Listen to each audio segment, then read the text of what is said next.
Assalamualaikum warahmatullahi wabarakatuh. Para pemirsa yang dirahmati Allah Subhanahu wa taala.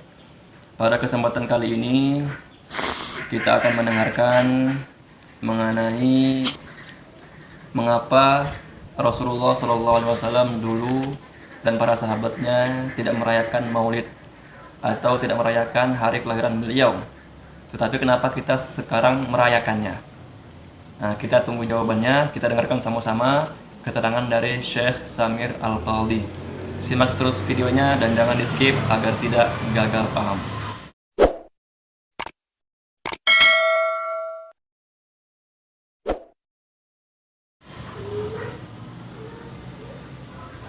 يسأل لماذا لم يحتفل رسول الله صلى الله عليه وسلم ولم يحتفل صحابته بيوم المولد ومع ذلك نحن نفعل ذلك.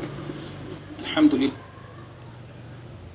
Jadi pemuda ini bertanya, mengapa Rasulullah SAW dan para sahabatnya tidak merayakan Maulid, dan kenapa kita sekarang merayakan Maulid?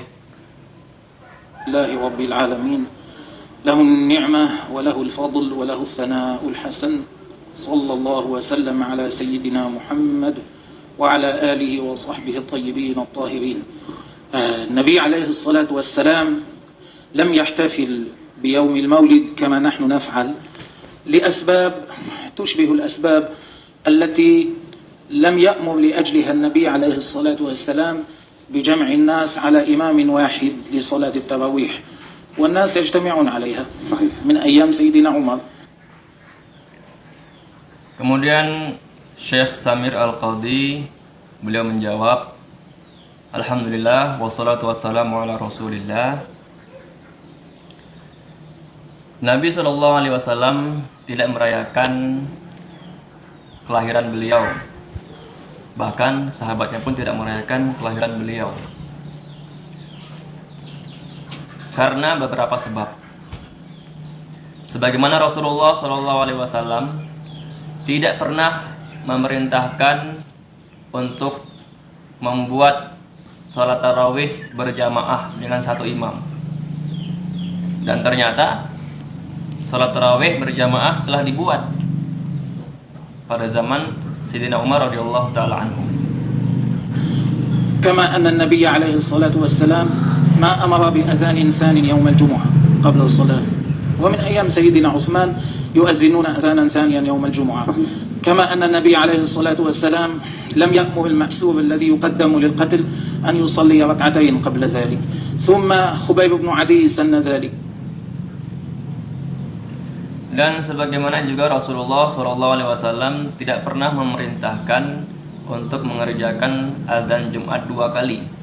Tetapi ternyata pada zaman Sayyidina Utsman azan Jumat dibuat 2 kali.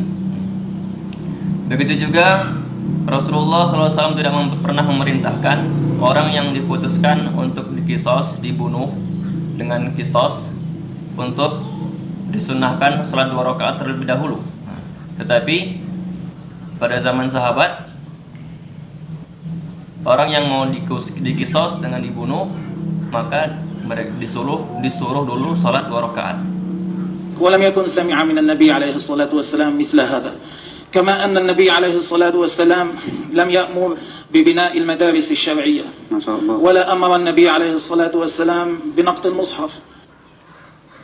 Dan begitu juga sebagaimana Nabi tidak pernah memerintahkan untuk membuat pondok-pondok pesantren, pondok-pondok yang mempelajari ilmu-ilmu agama.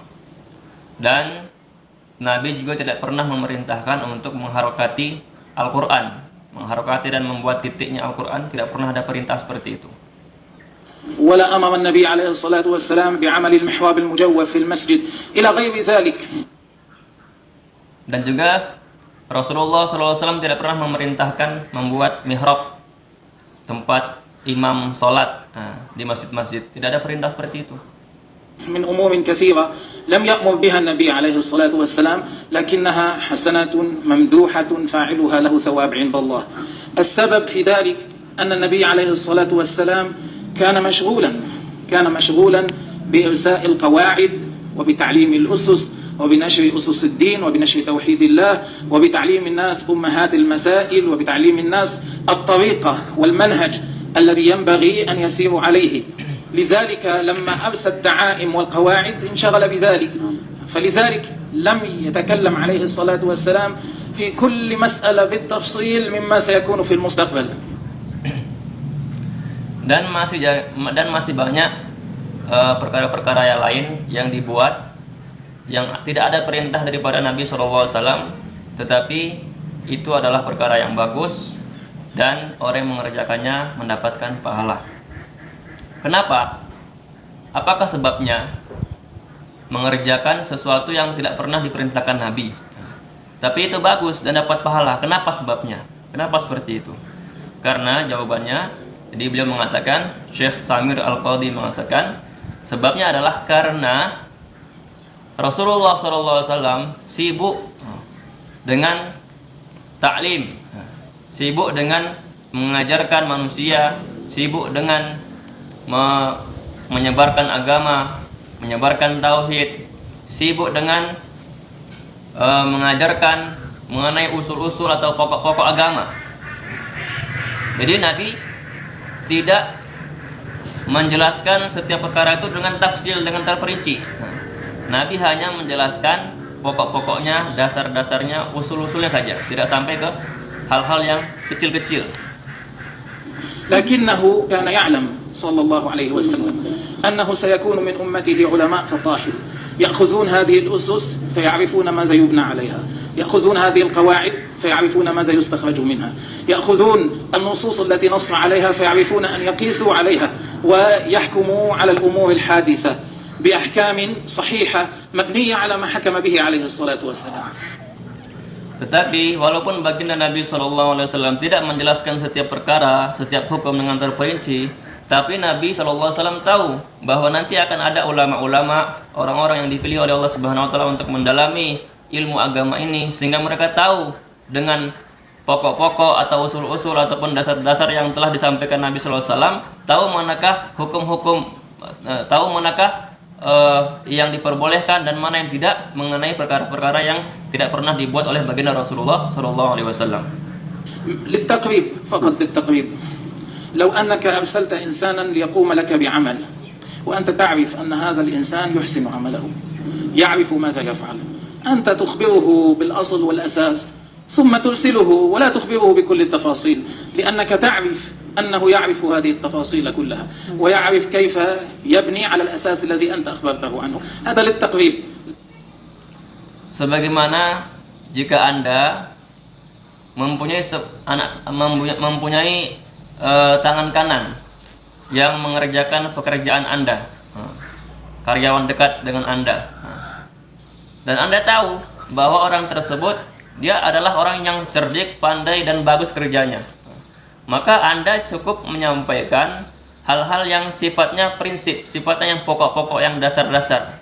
Anda tidak perlu menyampaikan sampai ke yang detail-detail, yang kecil-kecil. Kenapa? Karena dia tahu apa yang harus dia perbuat. Dan Anda pun yakin bahwa dia tidak akan berbuat yang menyalahi dengan dasar-dasar ataupun pokok-pokok yang Anda sampaikan kepada dia. لتقريب إلى الذهن. والنبي عليه الصلاة والسلام كان يعرف أن أمته سيكون فيها علماء كبار فطاحل يستخرجون من الأصول والنصوص التي نص عليها عليه الصلاة والسلام أحكام مسائل لم يذكرها هو صلى الله عليه وسلم. ولو أراد النبي عليه الصلاة والسلام أن يذكر كل أمر يحدث فيما بعد ويقول حكمه كذا أو حكمه كذا لمضت حياته عليه الصلاة والسلام، ولم يستوعب ذلك ولشغله هذا عن إرساء الأصل والأساس الذي كان منشغلا بإرسائه. فإذا maka begitu juga lah Rasulullah SAW. Beliau tahu bahwa nanti akan ada ulama-ulama yang besar, ulama-ulama yang pakar dalam ilmu agama, yang mereka tahu bagaimana cara mengambil hukum daripada sabda-sabda beliau, daripada asas-asas ataupun pokok-pokok agama, bagaimana cara mengambil hukum dari pokok-pokok tersebut sehingga bisa menghukumi hal-hal yang baru yang tidak pernah dikerjakan, yang tidak pernah dikerjakan oleh Rasulullah SAW.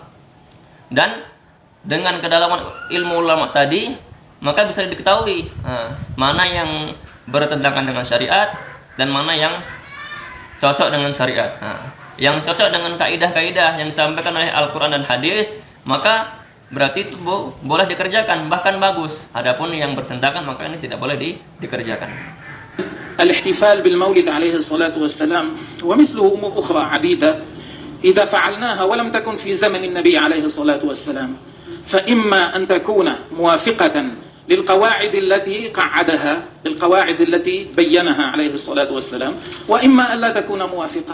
إذا كانت موافقة فحيها له، إذن هي مقبولة شرعا، وإذا كانت مخالفة فهي مردودة شرعا.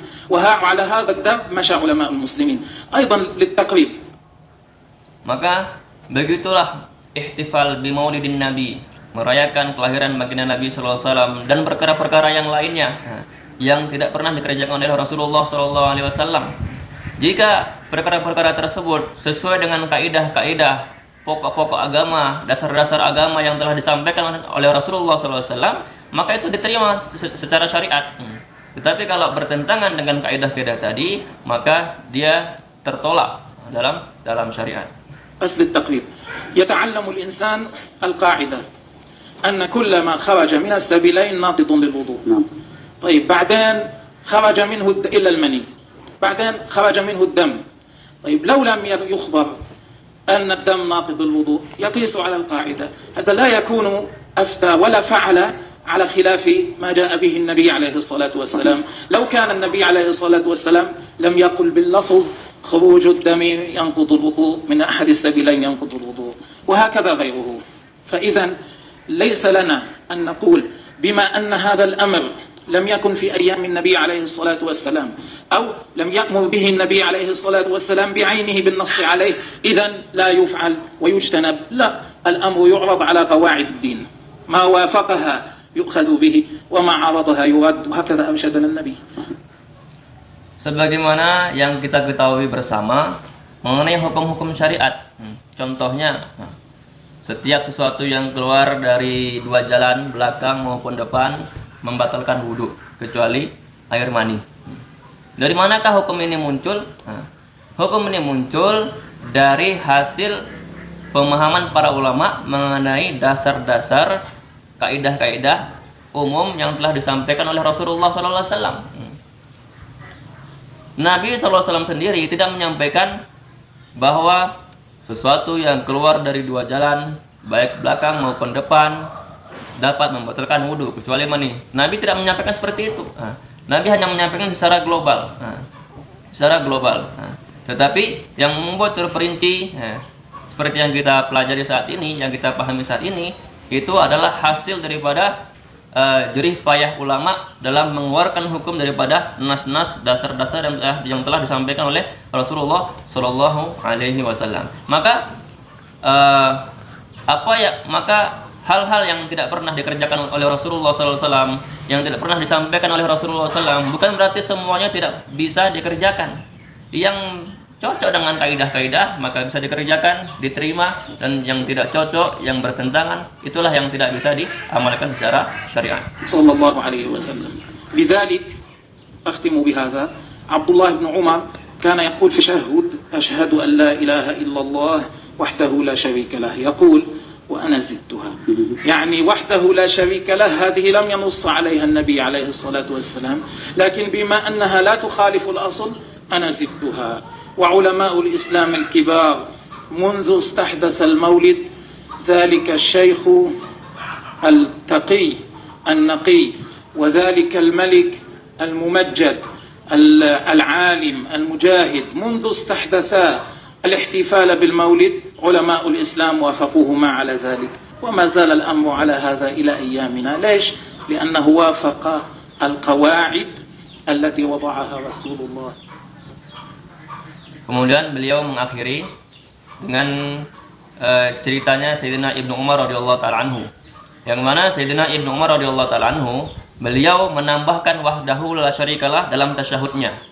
Jadi beliau tidak hanya mengatakan asyhadu alla ilaha illallah saja, tetapi menambahkan wahdahu la syarikalah. Padahal tambahan ini tidak pernah diajarkan oleh Rasulullah SAW. Bahkan Sayyidina Ibnu Umar sendiri yang mengatakan saya menambahnya.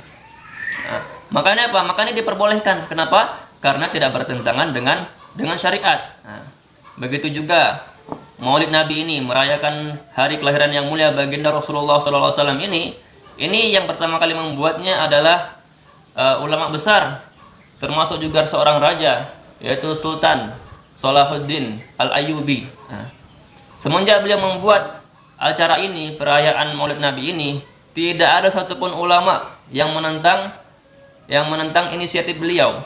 Kenapa? Karena menunjukkan bahwa itu tidak bertentangan dengan kaidah-kaidah yang telah disampaikan oleh Rasulullah SAW. Maka kebiasaan merayakan Maulid Nabi ini terus sampai sekarang, sampai hari ini. Kenapa? Karena tidak bertentangan dengan syariat, tidak bertentangan dengan kaidah-kaidah yang ada dalam Al-Quran dan hadis. Baik, demikian pemirsa Ta'lim TV yang setia. Mudah-mudahan apa yang disampaikan oleh Syekh Samir Al-Qadhi tadi bermanfaat untuk kita bersama. Dan jangan lupa subscribe, share, dan komen. Demikian saya akhiri. Wabillahi taufiq wal hidayah. Wassalamualaikum warahmatullahi wabarakatuh.